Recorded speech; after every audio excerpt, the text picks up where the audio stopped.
Hello guys, আজকে আবার চলে আসছি কফি লাইমে। সো গাইস, এই ভিডিওটা আমি গতকাল রাতে ক্যাপচার করেছি, বাট কালকে আমি টায়ার্ড ছিলাম, দ্যাটস ওয়াই শেয়ার করতে পারিনি। আর গাইস, এখানে এসে ফরচুনেটলি আজকে স্পেস পেয়ে গেছি বসার, বাট এখানে বসার জায়গা ম্যাক্সিমাম ক্ষেত্রেই থাকে না।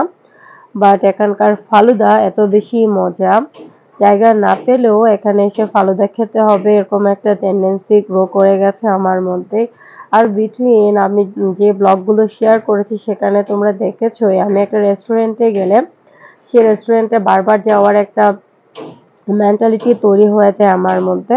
আর গাইজ, এখানে সিট আছে টোটাল 8টার মতো বোথ সাইডে। তো আমরা ফরচুনেটলি এই দুটা জায়গা পেয়ে গেছি আজকে পাশাপাশি। তো আমরা ওয়েট করছিলাম ফুডটা অর্ডার করে। আমরা আজকে ফালুদাটা ট্রাই করব। আর এর আগে আমরা চিকেন মোমো ট্রাই করেছিলাম। চিকেন মোমো আসলে খুব একটা মজা লাগেনি।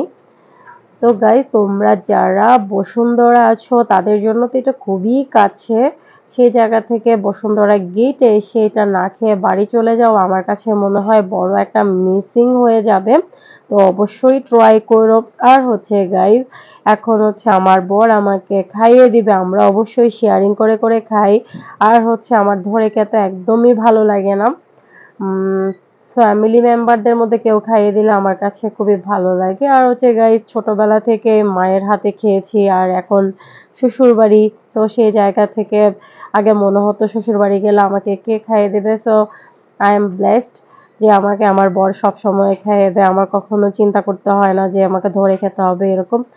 আর আরো একটা বিষয়, যেহেতু বাবার বাড়িও কাছে, আমার ভালো না লাগলে আমি বাবার বাড়ি চলে যাই আর সেখানেও মা খাইয়ে দেয়। আমার ধরে খাওয়া আসলে একেবারে ভালো লাগে না।